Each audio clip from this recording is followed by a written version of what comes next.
Vous savez en effet que mes trop rares heures perdues dans ce studium sont occupées par l'étude de l'Apocalypse, et plus particulièrement des 7 béatitudes qui scandent le texte. Cette forme littéraire qu'est la béatitude contient une promesse de bonheur à ceux à qui elle est adressée, et un bonheur qui n'est pas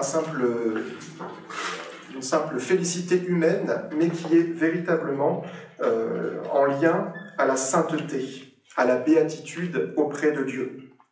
Et je voudrais regarder avec vous aujourd'hui la première de ces béatitudes, parce qu'elle exprime, me semble-t-il, quelque chose du travail théologique que nous essayons de mener ici. Elle est située au verset 3 du chapitre 1 de l'Apocalypse, donc au tout début. Elle s'insère en fait entre ce qui constitue le titre du livre et ce qu'on appelle habituellement le cadre épistolaire, c'est-à-dire le moment où l'auteur parle de lui et des gens à qui il écrit, même si après le reste du livre perd un peu cette caractéristique épistolaire. Et donc, je voudrais aujourd'hui vous proposer un petit exercice d'exégèse, mais qui se prolonge aussi dans une réflexion théologique. Dans mon étude, j'ai constaté que très souvent, quand les commentateurs de l'Apocalypse tombent sur une béatitude, ils disent « c'est une glose, c'est un ajout d'un rédacteur tardif » et autre chose. Bon, alors du coup, on n'a pas trop envie de les regarder, ces béatitudes. En fait, si on les regarde attentivement, on s'aperçoit que de fait, elles se situent à un niveau qui n'est pas celui du récit, mais on est comme avec un peu de recul, parce que ces béatitudes servent à établir une relation entre l'énonciateur du texte, celui qui le produit, qui le proclame, et l'énonciataire, c'est-à-dire celui qui accueille le texte, qui écoute le texte. Et c'est bien ce que le premier commentateur, le plus ancien commentateur de l'Apocalypse, dont nous avons le texte qui nous soit parvenu, c'est un certain Victorin de Petovio, aujourd'hui Ptuj en Slovénie, donc pas trop loin d'ici, qui écrit en latin, et donc le tout début du livre, de son commentaire, Principium libri beatitudinem legenti audienti et servanti promittit, ut lectioni studens exinde opera discat et que precepit custodiat. Vous avez la version en français en note sur vos feuilles de route. Voilà. En fait, Victorin reconnaît que, placée au tout début de l'Apocalypse, eh bien, cette béatitude n'est pas un simple bouche-trou, n'est pas un simple faire-valoir, un simple ornement esthétique, mais qu'elle a une place fondamentale pour comprendre comment fonctionne le texte de l'Apocalypse. Et que donc nous pouvons adopter pour étudier cette béatitude une approche énonciative. Il suffit de se poser la question « qui parle à qui ?» Par sa formulation même, la béatitude établit une relation entre le texte et celui qui le reçoit, et vraisemblablement dans un cadre liturgique.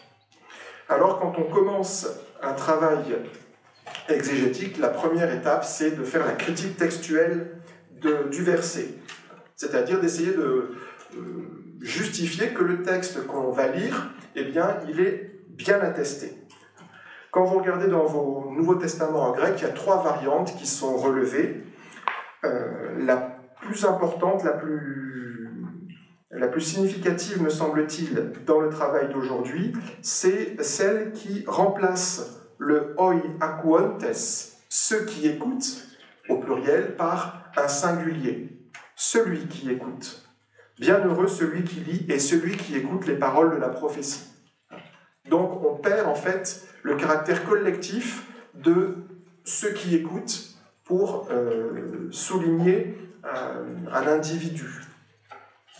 Alors peut-être que celui qui écoute alors est un moine dans son scriptorium et que donc il n'a pas besoin d'être avec un groupe. Voilà. Donc en fait, ce passage au singulier atténue la dimension liturgique du verset.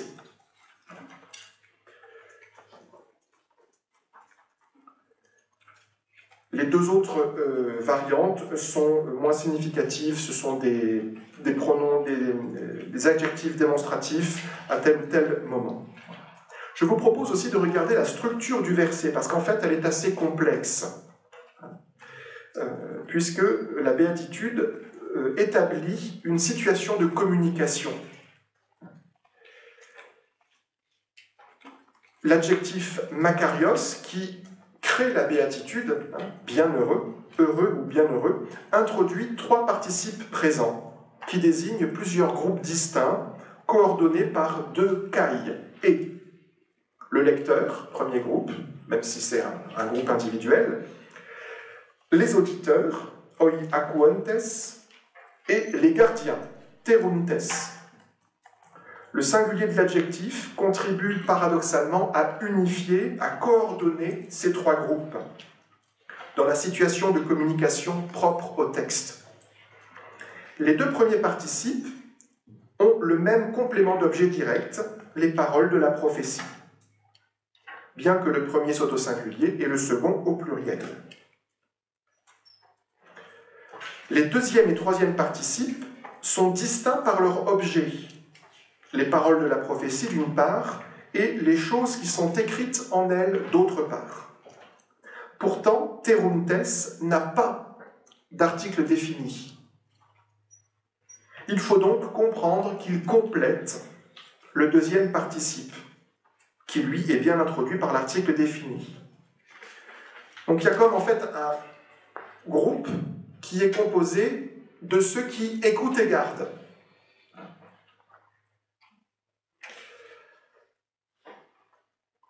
En plus, l'objet de l'écoute et de la garde sont associés dans la catégorie de la prophétie. Même si l'écoute exige le recours à l'oralité, les paroles de la prophétie, et la garde s'exprime par rapport à la mise par écrit de la prophétie, les choses qui sont écrites en elle. Le pronom personnel aote désigne une réalité au féminin singulier, et le seul élément du verset qui peut correspondre, c'est effectivement la prophétie. Écouter les paroles de la prophétie ne suffit donc pas pour être proclamé heureux. Le bonheur est conditionné aussi par le fait de garder, de mettre en œuvre, de mettre en pratique les choses qui sont écrites dans la prophétie. Ceux qui écoutent sont ceux qui gardent et vice-versa. En fait, écoute et garde constituent une seule attitude décrite dans son volet réceptif, l'écoute, et dans son volet actif, la garde. Les récepteurs doivent donc écouter les paroles de la prophétie, ce qui implique une transmission orale. Mais ils doivent aussi garder les choses qui sont écrites en elles, dans la prophétie, ce qui laisse comprendre que le texte a été consigné par écrit. La garde ne concerne pas les paroles, mais les choses écrites dans la prophétie. Il y a donc une différence entre la parole proclamée et la chose écrite. Mais l'écrit est constitué en garant de l'observance. Au moment où Jean de Patmos achève l'Apocalypse, la mise par écrit des textes fondamentaux pour la communauté semble être devenue une habitude. On est à la fin du 1er siècle, il y a certainement les lettres de Paul qui circulent, il y a certainement déjà les évangiles qui commencent à circuler. Le Nouveau Testament n'est pas constitué, mais il y a des textes qui commencent à circuler de communauté en communauté. On se rend compte aussi que lorsque cette béatitude est proclamée à l'oral, dans son contexte, un effet de réel s'établit. La phrase proclamée implique normalement quelqu'un qui parle et au moins quelqu'un qui écoute. La béatitude mentionne explicitement ce locuteur, o anaginoskon, celui qui lit, et ses allocuteurs, puisque si on veut utiliser le vocabulaire spécifique, ceux qui écoutent, ceux à qui on parle. Et donc, elle établit la relation qui va gouverner toute la proclamation du texte de l'Apocalypse. On n'est pas au milieu du texte, on est au tout début. Et c'est pour ça que je vous propose de regarder le co-texte de l'Apocalypse, et de cette béatitude. Et le co-texte, c'est principalement les versets 1 et 2 du chapitre 1. Parce qu'il n'évoque pas explicitement un cadre liturgique, ce que fait la béatitude, mais ils remplissent une autre fonction. C'est le titre, mais sa complexité permet de dessiner ce que j'appelle un schéma ou une structure de révélation qui nous fait partir de Dieu et qui nous fait arriver au texte qui va être proclamé pour ensuite être écouté et mis en pratique.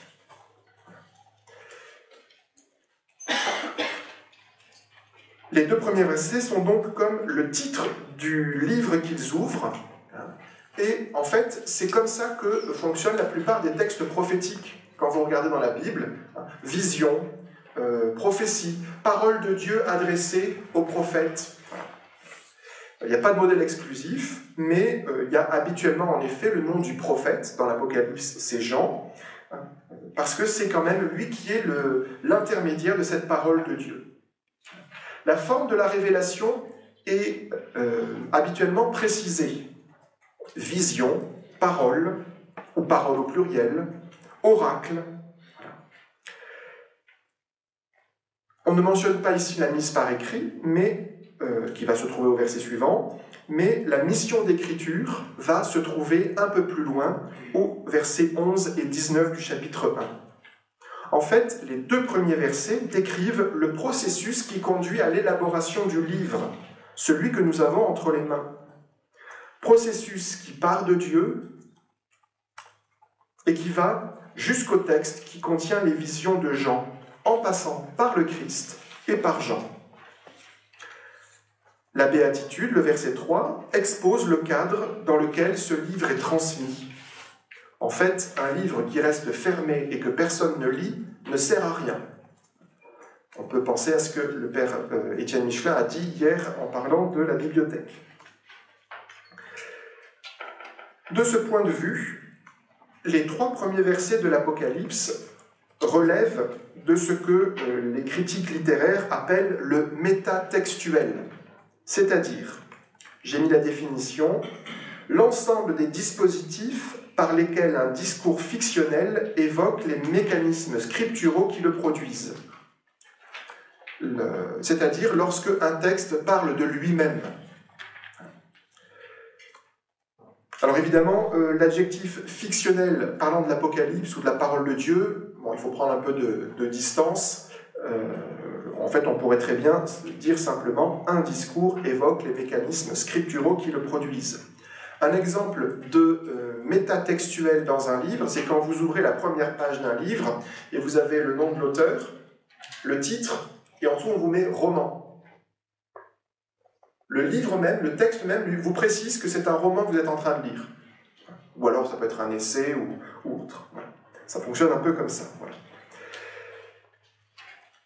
Donc tous les moyens explicites et implicites que le texte utilise pour décrire et commenter son propre statut, son propre fonctionnement. Et en fait, les versets introductifs que nous avons développent le sens de l'Apocalypse. Ce n'est plus seulement l'écriture d'une révélation, mais aussi la révélation d'une écriture. Vous voyez dans le schéma que j'ai établi, il y a évidemment tout part de Dieu, tout en haut, et puis il y a 2 branches. La branche à gauche, la révélation que Dieu donne à Jésus-Christ pour montrer à ses serviteurs ce qui doit advenir. Et qu'il a signifié, donc ça c'est la branche de droite, en ayant envoyé par son ange, vous avez vu que j'ai mis Jésus-Christ au même niveau que l'ange, et même son angelos, son messager. Parce que certains commentateurs supposent que l'angelos dont on parle à cet endroit-là n'est pas un ange, n'est pas un être de nature angélique, mais la personne de Jésus dans sa mission de messager. Donc avec une sorte de christologie angélique, dont on a des traces parfois dans les débuts du christianisme. Et donc Et donc Dieu fait connaître à son serviteur Jean, qui atteste la parole de Dieu, le témoignage de Jésus-Christ, ce qu'il a vu. Et cette parole de Dieu, eh bien voilà qu'elle est transmise par un lecteur, et donc là on passe au verset 3, qui transmet à des auditeurs, et en fait, lecteurs et auditeurs sont appelés à garder les choses écrites dans la prophétie. Voilà donc ce titre, ces 3 versets qui sont fondamentaux pour comprendre ensuite ce qui va se passer dans le texte de l'Apocalypse. Comme je l'ai dit tout à l'heure aussi, la béatitude suggère un cadre de lecture communautaire. Le participe présent indique une lecture à voix haute, telle qu'on la voit dans la première aux Thessaloniciens, chapitre 5, verset 27. Paul dit que cette lettre soit lue dans l'assemblée, ou Colossiens 4,16, qui est analogue. Et on voit aussi que dans l'Ancien Testament, il y a de nombreux épisodes dans lesquels on a ce verbe, dans la Septante, anaginosko, qui raconte une proclamation publique d'un texte qui vient de Dieu. C'est Exode 24 qui est l'exemple le plus marquant de ces lectures. Par 2 fois, Moïse proclame au peuple d'Israël les ordonnances du Seigneur, et le peuple déclare d'une seule voix « Tout ce que le Seigneur a dit, nous le ferons ». On est en train de faire un contrat. Voilà ce qui est stipulé dans le contrat, et est-ce que vous êtes prêts à y adhérer? Ok, on signe. Nous le mettrons en pratique et nous y obéirons. Cet épisode n'est pas simplement la signature d'un contrat, mais c'est celui d'une alliance, puisque cela se fait au cours d'une cérémonie liturgique qui implique des sacrifices de jeunes taureaux et l'aspersion du sang recueilli sur l'autel et sur le peuple. Et des proclamations publiques de la loi, avec l'adhésion du peuple. On en a plusieurs autres dans la Bible hébraïque. On se souvient de l'assemblée au Garizim et à l'Ébal en Josué 8, la réforme de Josias en 2 Rois 23 et 2 Chroniques 34, les 2 parallèles, et puis Néhémie 8, au moment du retour d'exil, et où il faut finalement reprendre la vie dans la terre que Dieu donne à son peuple.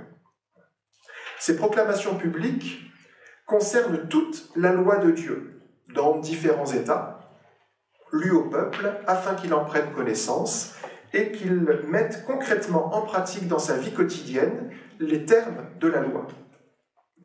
Et cela se fait au cours d'une liturgie. Dans les 4 épisodes que j'ai mentionnés, c'est toujours un contexte liturgique.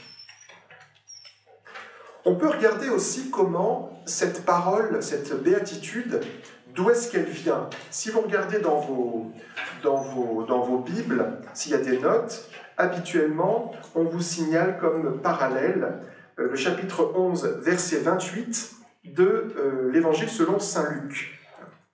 Et donc c'est un épisode au cours de la prédication de Jésus.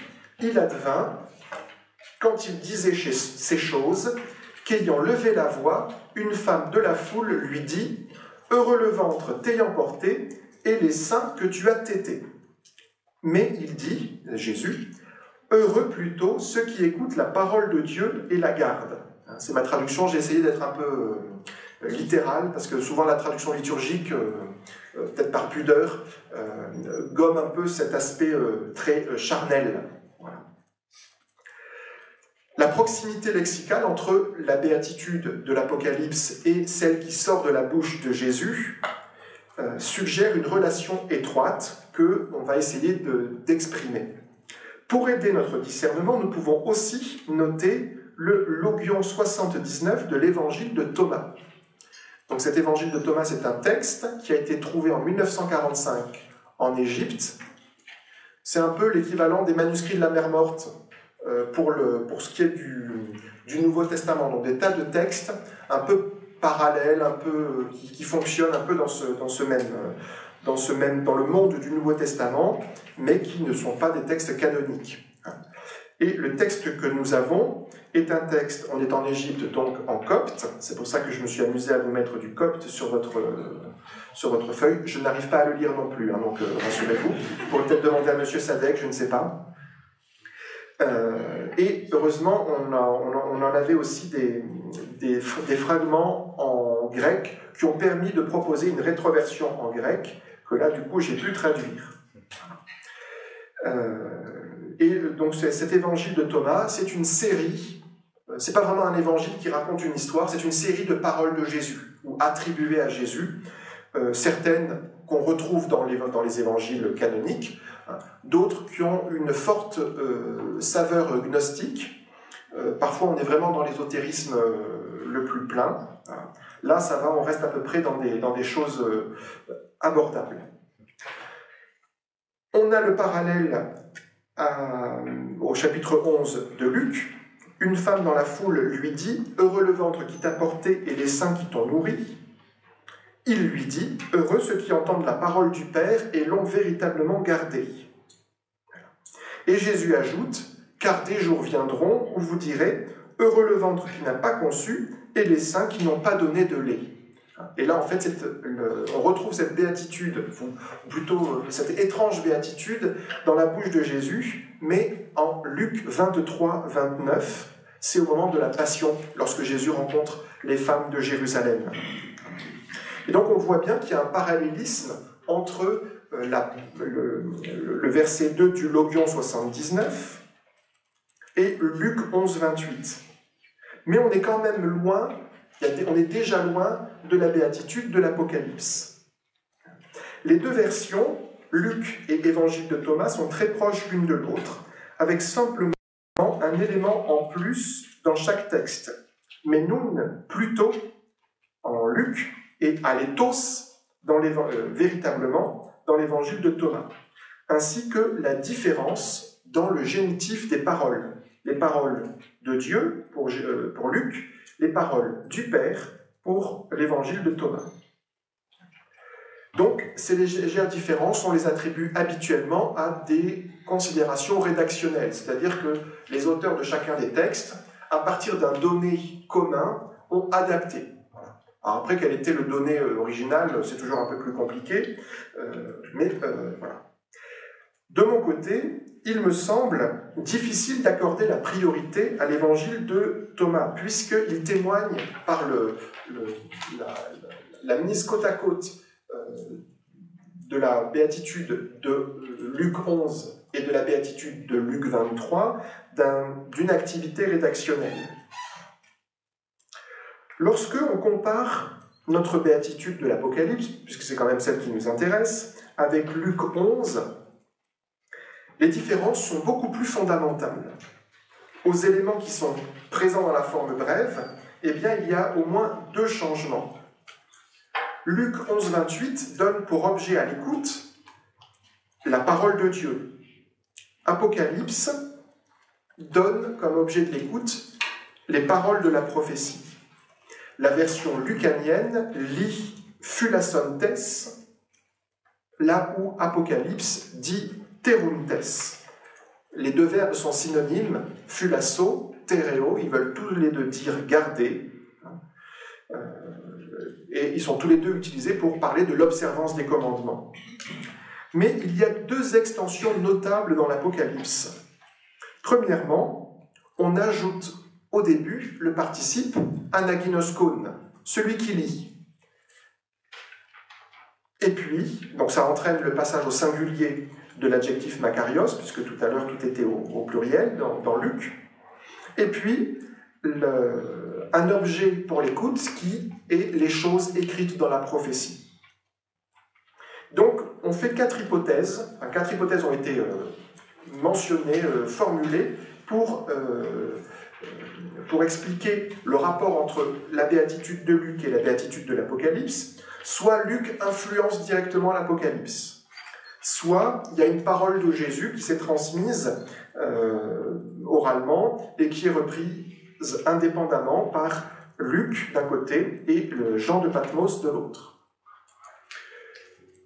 L'utilisation dans certains contextes particulier d'une parole traditionnelle entrer dans le discours chrétien. Je pense que c'est ça, en fait.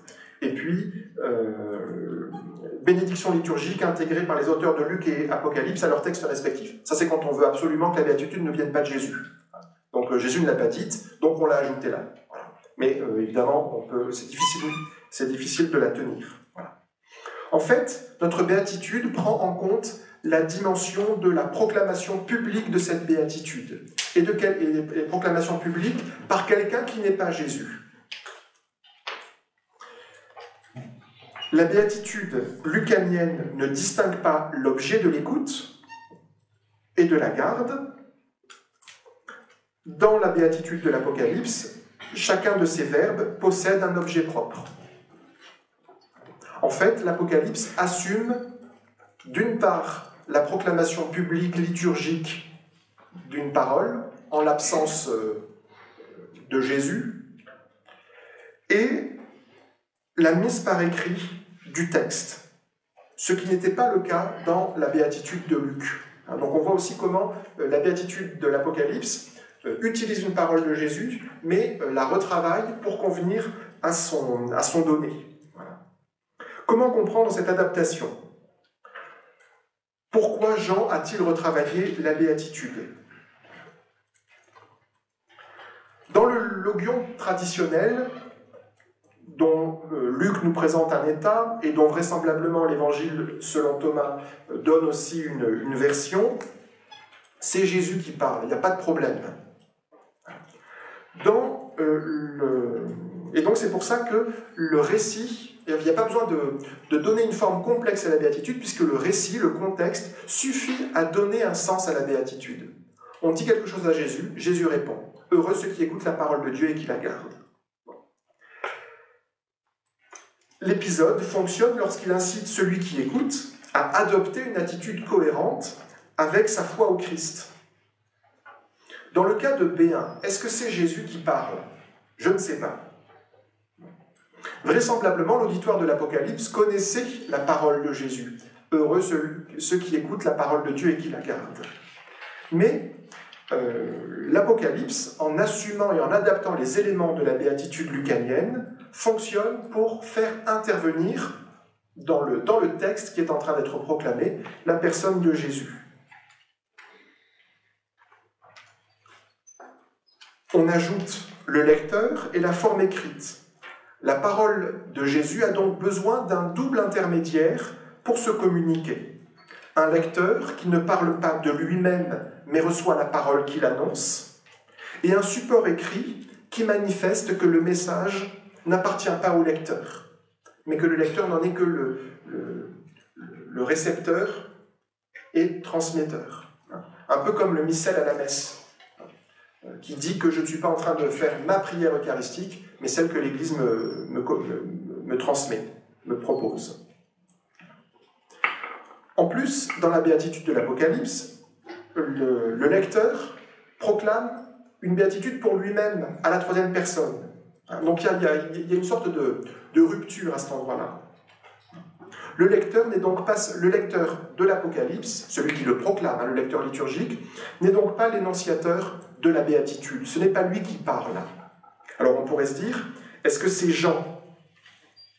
Puisque au verset 1 et 2, il est mentionné comme destinataire et transmetteur de la révélation. Et puis au verset 4, c'est celui qui transmet, moi, Jean, ô cette Église. C'est sans doute le cas. En insérant la béatitude à cet endroit, Jean encourage celui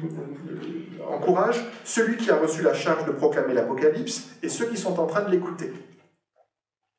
Mais l'auteur de l'Apocalypse n'a pas conçu lui-même la béatitude introductive. Il reprend un donné traditionnel qui vient de Jésus, il le façonne pour le faire correspondre à sa situation, et ce n'est pas Jean qui accorde le bonheur promis dans l'Apocalypse. Il a conscience que c'est Dieu qui est le garant de cette promesse. En fait, en reprenant un donné traditionnel attribué à Jésus, Jean ne veut pas adresser un message, une sorte d'allusion pour un public cultivé. Sinon, il aurait dit « Nous avons l'habitude de dire à la suite de Jésus qu'il est important d'écouter la parole de Dieu et de la mettre en pratique, et c'est ce qu'il faut faire maintenant avec le texte que vous êtes en train d'écouter. » Bon, c'est un peu verbeux et ça tombe à plat. L'utilisation de la forme béatitude casse un peu cela. Jean n'assume pas l'héritage de Luc 11 simplement pour rendre hommage à Jésus, mais il adapte une parole de la vie publique de Jésus à un nouveau contexte, et il montre ainsi comment la parole historique de Jésus, durant sa vie et son ministère terrestre, continue à résonner dans le présent de l'Église. C'est le petit tableau que je vous ai mis là, avec le cadre, l'énonciateur et l'énonciataire. Voilà. Donc c'est une manière de rendre effective la parole de Jésus dans des circonstances nouvelles, qui sont inaugurées par sa résurrection. Le cadre énonciatif de la béatitude est incontestablement la liturgie, mais l'enracinement du verset dans la tradition sur Jésus fonctionne comme une représentation du ressuscité à son Église. De cette manière, le Christ glorifié continue d'enseigner son Église à travers les ministères respectifs de Jean de Patmos et du lecteur liturgique. Si nous voulons passer à un vocabulaire et à des catégories théologiques, il se joue dans ces versets introductifs quelque chose de proprement sacramentel. La proclamation liturgique de l'Apocalypse accomplit ce que Jésus a réalisé dans sa vie publique. En fait, la béatitude réalise la communication d'un message de Dieu qui parvient à son destinataire ultime, l'assemblée des fidèles. Chaque intermédiaire reçoit et transmet le message, dont il devient dès lors un énonciateur. Jésus-Christ reçoit de Dieu la révélation qui le concerne et il la transmet à Jean. Jean accueille la vision et la fixe par écrit pour la transmettre aux églises. Comme auteur, il exerce une véritable énonciation. Enfin, dans la liturgie de l'Église, le lecteur liturgique énonce le message, dont il n'est que le ministre, aux oreilles d'un auditoire. Pour que la communication soit complète, l'auditoire doit garder les choses écrites, doit manifester qu'il a reçu le texte.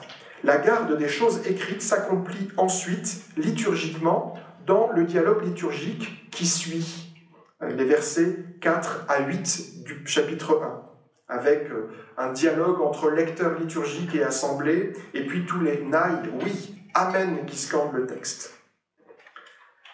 Donc, c'est comme une sorte de dénonciation en acte qui va se jouer maintenant, une fois qu'on a entendu le texte. Une communication entre Dieu et les hommes qui sollicite une réponse. Cette réponse, exprimée en termes de garde, de mise en pratique, est assimilée à une énonciation non plus verbale, mais en acte. Si cette énonciation en acte advient, c'est-à-dire si la révélation produit son fruit, eh bien, on a l'illustration parfaite de l'oracle d'Isaïe, de même que la pluie et la neige descendent des cieux et n'y retournent pas sans avoir arrosé la terre, sans l'avoir fécondée et l'avoir fait germer, pour fournir la semence au semeur et le pain à manger. Ainsi en est-il de la parole qui sort de ma bouche. Elle ne revient pas vers moi sans effet, sans avoir accompli ce que j'ai voulu et réalisé l'objet de sa mission. Je vous remercie.